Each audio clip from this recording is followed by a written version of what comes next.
પછી જય શ્રી કૃષ્ણ. કે હું મતન ઊંઘેલી હતી, લાઈટ જતી રહેતી, પછી હું ઉઠી 1 કલાક તો હું લાઈટ વગર ઉઈ ગઈ હતી, પંખા વગર, અને પછી મેં ચા નાસ્તો કર્યો. બોલ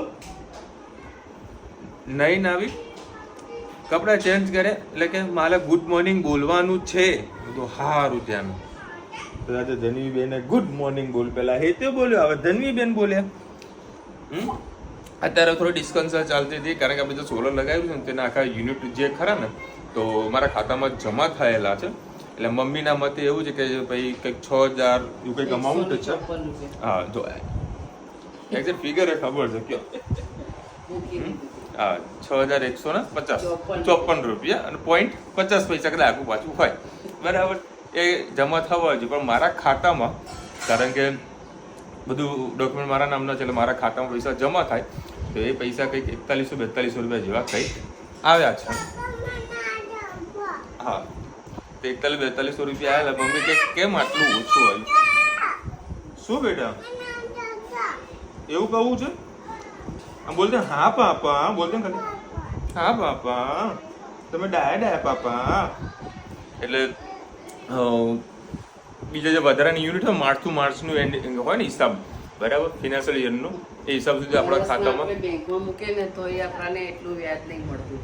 એના કરતા આ સારું છે. કોઈની કોઈ પાસે 1 લાખની બચત પડી હોય તો સોલર નંખાઈને થોડા ઉપરના કરી દેજો.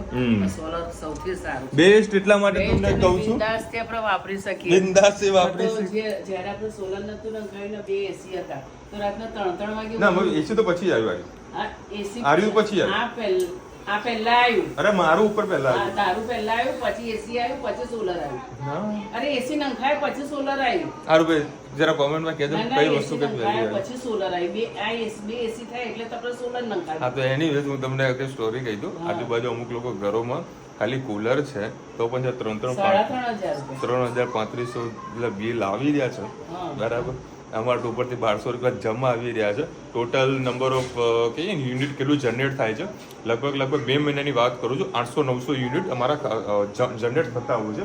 લાસ્ટ કોઈક 948 યુનિટ જમા થયેલા છે 2 મહિનાના, બરાબર. એટલે કંઈક 450 કે 500 યુનિટ અમારો વપરાશ છે. એટલે 500 યુનિટ જે વધારાના જે પડ્યા છે, બરાબર, એ ₹2.25 લેખે જીબી એ પોતે એમના ખાતામાં જમા લઈ દે છે અને એ પૈસા આપણા ખાતામાં જમા આપી દે છે. એ લોકો યુનિટના પૈસા વધારવા જોઈએ કારણ કે આપણો ઘર વપરાશ મમ્મી એવું નથી. જે વસ્તુ જે કંપનીના જોડે જે ભાવથી પરચેસ કરે છે ને એ ભાવથી જ આપણી સાથે પરચેસ કરે છે. ના થાય. એ એમનું ઘર બાર લઈને નહીં બેઠા. લોકોને લાખના 2 લાખ રૂપિયા પગાર, સવાર સાંજ ગાડી મજૂરી, ધાબામાં ચડવાનું, વાવાઝોડું તારે પેલા થાંભલા પર ચડવાનું, એ બધું મજૂરી લાગે એ લોકોને. કોઈ ઘરમાં યુનિટનો ભાવ વધારે છે એવું આપણા એ બધું ના થાય. જે છે આ આપે છે ગવર્મેન્ટ ચોખ્ખું કે લેવું હોય તો લ્યો, નકર રહેવા દો, અમારા માટે નહીં વાપરતા એવું જ કહી દેશે. અને તમે જુઓ શોર્ટ ટાઈમમાં સોલર કમ્પલસરી થઈ જશે.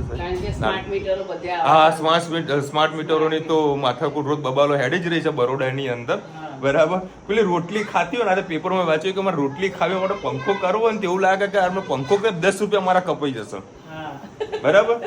તમે દિવસમાં પેપરમાં વાંચ્યું યાર, ખરેખર લોકોની વેદના કેટલી આમ કાઠી થઈ ગયેલી છે. એ યાર ચલો ભાઈ, પપ્પાએ મસ્ત ચા બનાવી તો ચા પીએ અને ગાડીમાં થોડું સામાન કાઢવાનું કાઢીને હું નીકળી જાઉં બહાર. થોડું ખોટું કામ પતાવીને આવું.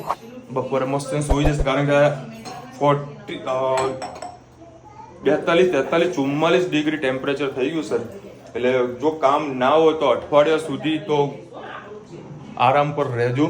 બાકી જો હરવા ફરવાનો પ્રોગ્રામ બનાવતા હોય તો પ્લીઝ બનાવતા નહીં. હા બરાબર. એટલે પ્રોગ્રામ ના બનાવતા હતા કારણ કે હું કાલે ગાડીમાં હતો 41 ડિગ્રી. હા વોટર પાર્કમાં જજો, મહીસાગર જજો, એ ચાલશે. ચાણોદમાં ના જતા પાછો છોકરા ડૂબી ગયા. લ્યો એ તો ભાઈ અમુક તંત્રના પાપે થઈ જાય તો હા અજાણી જગ્યાએ નહીં નાવાનું. અજાણી જગ્યાએ તો કદી નાવા નહીં જ પડવાનું. બધા નાતા હોય ને એ પ્રમાણે જ નાવાનું. અજાણી જગ્યા આખા એક કુટુંબના આખા સુરતના 5 જણા બધા અને બધા બિચારા લોકો કેરી ખાવા બેઠા હતા. કેરી ખાવા બેઠા હતા. કેરીમાં કેરી ખવાઈ ગયા. જય શ્રી કૃષ્ણ સૌને. મારા સામાના રસોડામાં આપનું સ્વાગત છે. આજે પરવર બટાકાની સબ્જી બનાવીએ અને ભાવે એ જોઈ રાહ જોઈને બેઠો છે એના ઘરે પીઝા બનાવી ખાવા માટે. એ રાહ જોવાઈ રહી છે. આ પીઝાનું મોઝરેલા ચીઝ પાઉં એનું મેયોની બધું કાઢીને મૂક્યું છે. હું શાક વઘારી દઉં પછી એના બનાવું પીઝા. હવે 4 પરી જેવું મેં તેલ નાખેલું છે. રઈ નાખી દીધી, રઈ ફૂટી ગઈ છે. આનામાં લસણ અને લીલા મરચાં.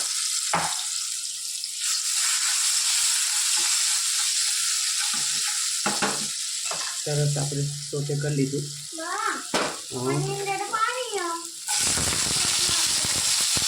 હવે જે આપણે પરવર સુધાર્યા હતા એ નાખી દઈએ. અને બીજા બિલકુલ નથી અંદર નાખતા. કૂણા હતા તો એના બીયા કાઢીને જ મારે પરવર સુધારવા પડે. તો જો જરાક બીયા આવી જાય તો વિશાલને ભાવતા નથી.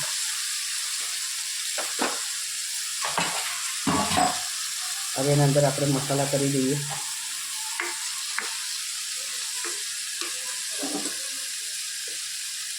હળદર, ધાણા જીરું, હિંગ, 2 લીલા મરચાં નાખ્યા છે 1 ચમચી, લાલ મરચું, ગરમ મસાલો, સ્વાદ અનુસાર મીઠું. સરસ મિક્સ કરી લઈએ. આ રીતે શાકમાં નાખ્યા પછી વઘારવાનું રીઝન એટલું જ કે આપણો મસાલો બળી ના જાય. એટલે આ રીતે વઘારી અને 5 મિનિટ આપણે એને એમનેમ થવા દઈએ તો આપણો મસાલો સરસ કોટિંગ થઈ જાય અને બધું અંદર ભળી જાય. પછી છાંટો પાણી નાખી અને પછી એને ધીમા તાપે એને સીજવા દેવું. તો આ શાક સરસ થતું હશે. આ શાકની સાથે ડુંગળી પણ ખૂબ સારી લાગતી હશે.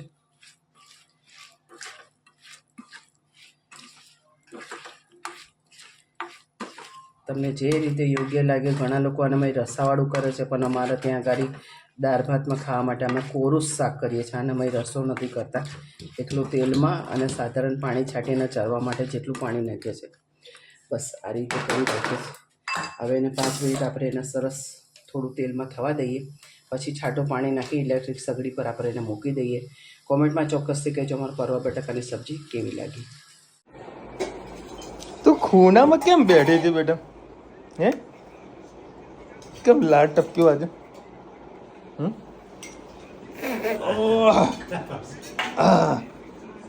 જો તો ફીટ પકડી રાખ્યું જો મારો પગ ફીટ પકડી રાખ્યો. ચલ અને એ ખાવા ક્યાં બેઠી તમે જુઓ. જમવાનું તો કાઢી આવ બેટા. જો પાછળ જમવા બેઠી છે કે કોઈ ખાઈ ના જાય ને એટલે પાછો કેરીનો રસ. અલ્યા હેત તું ક્યાં હતો? સિસ્ટમ એકબીજા હંતાઈ છે. મારી રાહ ના જોઈ. આ ચાલુ કર, રાહ ના જોઈ. ચલો ભાઈ પૂણા 1 વાગ્યો છે. ઓકે આજે હું બજારમાં જઈને આવ્યો કેરી જોવા માટે. પણ એ કેરી તો થોડીક ડેમેજ જેવી હતી શાક માર્કેટમાં. સ્પેશિયલ લેવા માટે ગયો. હા હારી નથી યાર. એટલે પછી મેં કેન્સલ કર્યું. એક 600 વાળી હતી, એક 800 વાળી હતી, એક 1000 વાળી હતી. કેન્સલ કરી કારણ કે થોડીક ડેમેજ જેવી લાગતી હતી એટલે. હા 1500 વાળી. વાહ વાહ. મેં રુચિતાના સવારે કીધું તું મેં તું મારા માટે રોટલી ગરમ ગરમ બનાવજે. ભાવ કે આમાં ગરમ જ છે. હા ગરમ જ હોય. પાપડ શીખો મમ્મી દાબમ. ખરેખર અત્યારે 42-43 ડિગ્રી ટેમ્પરેચર હશે. હાલ 1 વાગ્યો ને ઓલમોસ્ટ બજાર આમ થોડું સુમસામ થઈ ગયું. ફૂલ ગરમી હતી આજ તો. હા તો મસ્ત 4 વાગ્યા 5 વાગ્યા ઉઠવાનું હોય. શાનું શાક બનાવી? પરવર. હા સલાડ કર્યા છે. ડુંગળી સમારી તો મજા આવી જાય. અને જો અમારી બબી જુઓ પાછળ એવી મસ્ત ખૂણામાં બેઠી છે. એ રસ પૂરો કરી દેશે ને એટલે ભાઈ મારા જોડે રસ આવીને લઈ જશે. ઘણું ખાવાનો રસ એવી તો ના બે એમને કપડા બગાડશે તારા. કપડા બગાડશે ને તારા. સુનું લાગે બહુ એ સમજાવ્યું તો એ પંખી નવું પિંજરું માંગે. ઓય રામ એકલા જમવા બેસી ગયા તમે? હે એને શું ખાવું છે? આજે લસણની ચટણી કંઈક અલગ લેવલની બની છે. જુઓ ખાલી મરચા પીસી હે ને જોઈને જ ખબર પડી જાય. જોઈને ખબર પડે ને ડર લાગે એટલે મેં તો જુઓ આટલી લસણની ચટણી બીજું ઘી અને પેલી બાજુ દેખાય એવું મોડી છે અને બાજુ લીંબુ નાખ્યું છે અને આ છે અમારી દાળ. હું છે ને આવી રીતે મિક્સ કરી નાખું પેલા અને ગરમા ગરમ દાળ ખાવાની અને જોડે ખાવાની ભાખરી અને આ લોકો ખાય બાટી.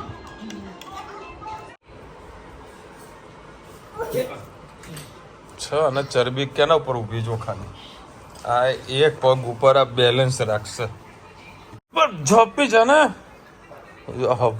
બપોરે ઊંઘવા ગયા ને અમે ત્યારે આ જો ચરબી ચડતી હતી. બે જ જણા એવા બાજમ બાજ કરે જુઓ છો બાજે એવા અને ભેગા એવા થઈ જાય કઈ થયું જ ના હોય. મુખ્ય ધણવી તો છોડે તે મુખ્ય મારી મારી આમ આમ આમ કરી મારશે. જો જો જો છ છ છ છ જો જો જો હાલી જો જો જો જો જો હા હા ઓય બાપા જપ ને તું જપી જા. જો એ મારા પેટ ઉપર ગઈ તું ઉતર ખાધું છે કોઈ રહેવા દઈશ બેટા. બોલ હું ગાંડી છું બોલ દે. હું બહુ ગાંડી છું. હું બહુ ગાંડી છું. જો દાદા હું ગાંડી નથી. હું પપ્પાની જ ગાંડી છું. હા હું બાકી બધાની ડાઈ ડાઈ છું. ડાઈ ડાઈ છું. આ પેટ ઉપર ચાલે છું. આ પેટ ઉપર જપ ને મારા દીકા. ઓ બાપા તું ચકી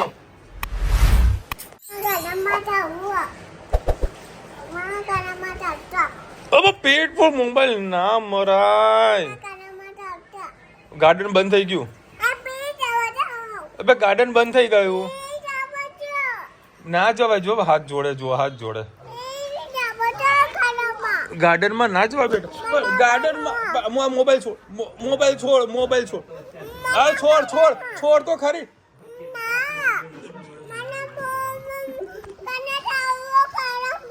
હા ફોન છોડ દે ચલ. પાપા ગાર્ડન બંધ થઈ ગયું છે આજે નથી જવું કહી દે.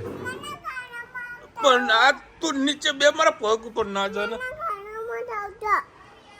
આ બબડી હે ને છોડવાની નહીં. ગાર્ડન માં જવું હ ગાર્ડન માં જવું હ ગાર્ડન માં જવું હ. હા મમ્મા કામ કરી લે ને કચરા બધું કરી લે પછી આપણે જઈએ. ઓકે હા બોલો thank you papa. Papa love you. માથે ચડશે આમ આમ કરતા માથે ચડી જશે તો જો. હા પણ મમ્મા તો કામ તો કરી લેવા દે. મમ્માને કામ તો કરવા દે.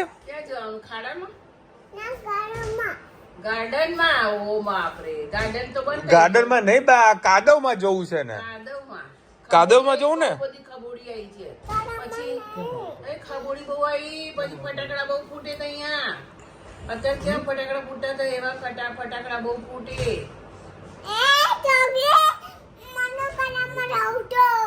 ગાર્ડનમાં તો બધા ફટાકડા ફોડવા ગયા. પછી મમ્મા હમણાં કચરા પોતું બધું કરી લે ને પછી આપણે જઈએ. ઓકે બીક લાગે ના લાગે બા. મને ગોળા કોણ ખવડાવશે? પાપા દાદા ખવડાવશે તમને તો. મમ્મા કચરા પોતું કરે પછી આપણે જઈએ. હો ક્યાં કરી દીધું? નહીં કર્યું. નથી કર્યું. પતિ ગયું બાકી બાકી હે ને. જા તું કર દે જા પોતું માર દે ખાલી જા. હે તું પોતું તો માર પછી આપણે તને લઈ જવું. ચલ જા પોતું માર દે. જા પોતું માર દે તને ગાર્ડન માં લઈ જાઉં.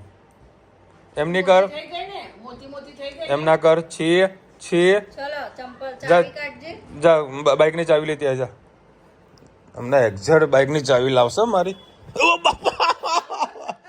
જો આપને ચલો ભાઈ ધનવીઓ થોડી વાર રમાડી છે કારણ કે અહીંયા જે નવી બનાવ્યું છે ને એમાં મારી મજા નથી આવતી. એટલીસ્ટ જૂનામાં સારું હતું. જૂના બી એકદમ નજીક જ છે. એ તો વોકિંગ ડિસ્ટન્સમાં જૂનું ગાર્ડન છે અને આ નવું બનાવેલું છે. અને અહીંયા આગળ છે ને સરસ મજાના બધા અલગ અલગ પ્રકારના છોડ વાવેલા છે. અને આ છોડ છે મોર પંખ. હા બુદ્ધિ આવે એમ કોણ મૂકતું હતું? રાતે તોડાય ને એટલે હું તમને બરાબર નહીં બતાવતી. રાતે તો તોડાય જ નહીં. હા અમે મૂકતા હતા. હા હું એક્ઝામના ટાઈમે મૂકતો હતો પછી છોડી મૂકતો હતો. હા છોડી મૂકતો હતો. પછી જો હજારી ગર્લ છે. એક એક પેજમાં મૂકતા હતા કે પછી આ લીલી છે. હા એક એક પેજમાં શું મૂકવાનું હોય ભાઈ? જો બધા અલગ અલગ ડિફરન્ટ. લીલીનો શાનો ઉપયોગ થાય? માળા બનાવો. અચ્છા બધા ડિફરન્ટ એમના છોડ છે. જો ધનીમાં કેવું મસ્ત ચાલી રહી છે ને એને પચાવવાનું જુઓ. ક્યાં ગયા હતા આપણે? હા પછી આપણે શું કર્યું તું?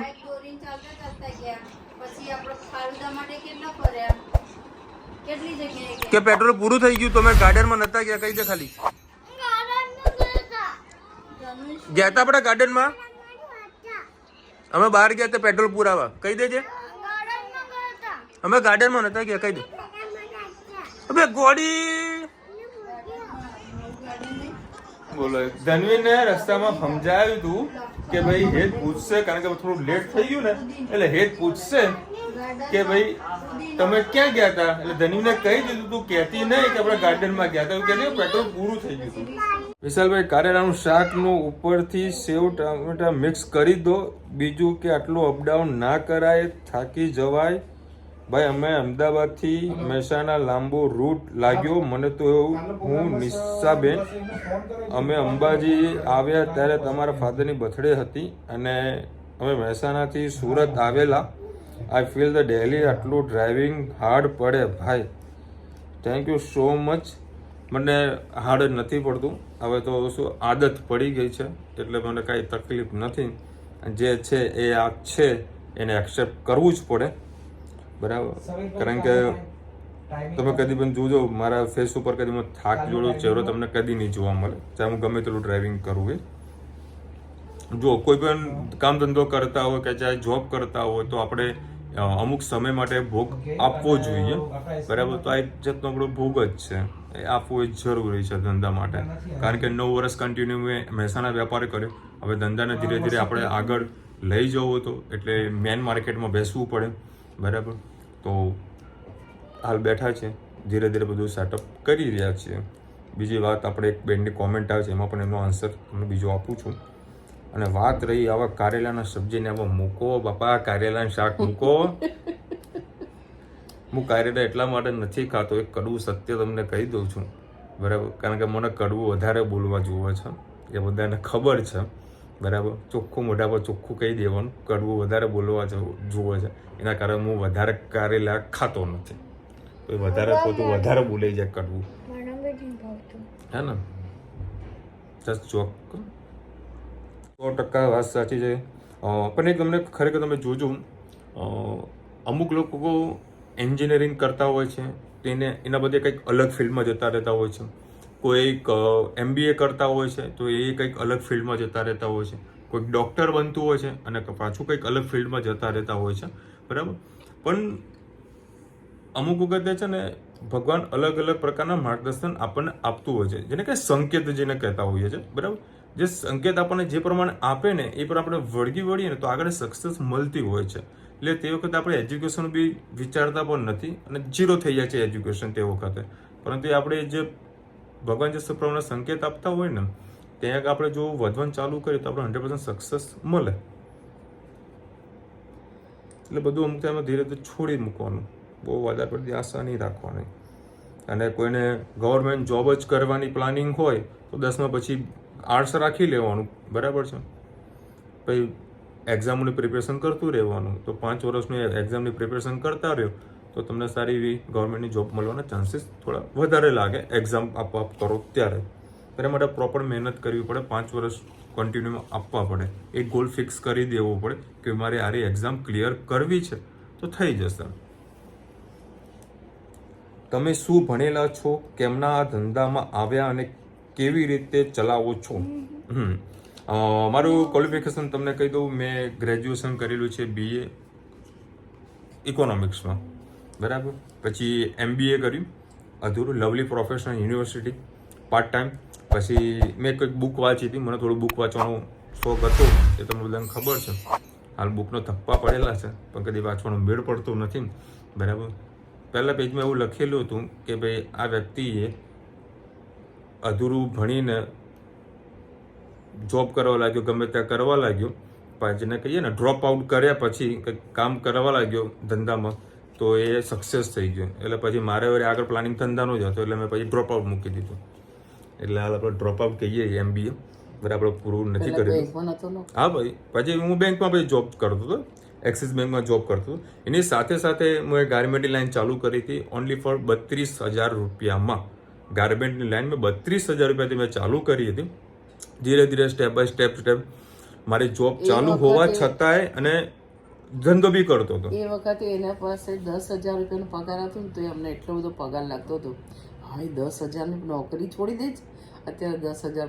બધી પ્રમોશન પણ આવ્યું હતું, બેન્કિંગના પ્રમોશન પણ આવ્યું હતું, બરાબર છે. ટોપ કઈ ને 1 થી 3 ની અંદર કંઈક મારું કંઈક પ્રમોશન હતું, કંઈક આખા ગુજરાતની અંદર બેન્કિંગના પેરોલ ઉપર, બરાબર છે. જો આજે જોબ મારી કન્ટિન્યુ હોત તો કદાચ હોત મારો 45-50,000 રૂપિયા પગાર આજની તારીખમાં હોત, બરાબર. તો પણ આપણે એવું લાગ્યું કે ભાઈ જેટલો મારો પગાર હતો, જે છેલ્લો મારું જે કે પગાર હતો એની સામે આપણે હોલસેલના ધંધામાં આપણે એટલું કમાઈ લઈએ છીએ, તો આપણે થોડો ટાઈમ ધંધામાં વધારે આપીએ, તો આપણે આપતા રહ્યા. આપણો નવો ધંધો હોય ને, તો આપણી જે પગાર આવતો હોય ને, તો આપણને પહેલો તો આપણા દિમાગમાં એ જ આવે કે ધંધો ચાલશે નહીં ચાલે, પણ આપણો કમસે કમ પેલો ફિક્સ પગાર તો આપણને કામ તો કરવા એક તો આપણને મદદ કરશે. આમ એવું થાય એટલે એક વખત આપણે નોકરીમાંથી હટવું હોય ને તો બહુ કાઠું પડી જાય, અને ધંધામાં સેટ થવું એ પણ બહુ કાઠું છે. બે વચ્ચે થોડું ઘણું આપણે પરિશ્રમ કરવું પડે. અને જોબ છોડવી મારા માટે ઈઝી પણ નથી, કારણ કે મમ્મી રુચિતા, બરાબર, એ જો કોઈ મારો કોઈ વિરોધ નતો કર્યો, એ લોકોને મેં સમજાવી દીધું કે આપણે જેટલો પગાર છે એટલી સામે આપણે ધંધાની અંદર આપણે થોડું કમાઈ લઉં છું, પણ પેલામાં આપણો થોડો ટાઈમ ગાર્મેન્ટમાં હું વધારે આપીશ, જેથી કરીને મારા ધંધામાં થોડું સારો એવો ગ્રોથ કરી શકું. અને જોબ ચાલુ હોવા છતાંય હું ધંધો કરતો તો મારા મેનેજરને કોઈ તકલીફ નથી આવતી, અને તો છતાં હું ઓલ ઓવર ગુજરાતની અંદર ટોપ 10 ની અંદર મારું જેને કેમ પરફોર્મન્સ ટોપ 10 ની અંદર મારું પરફોર્મન્સ આવતું હતું. એટલે હું જેટલો ન્યાય મારા ધંધામાં બી આપતો, એટલો જ ન્યાય હું મારા જોબમાં પણ આપતો હતો.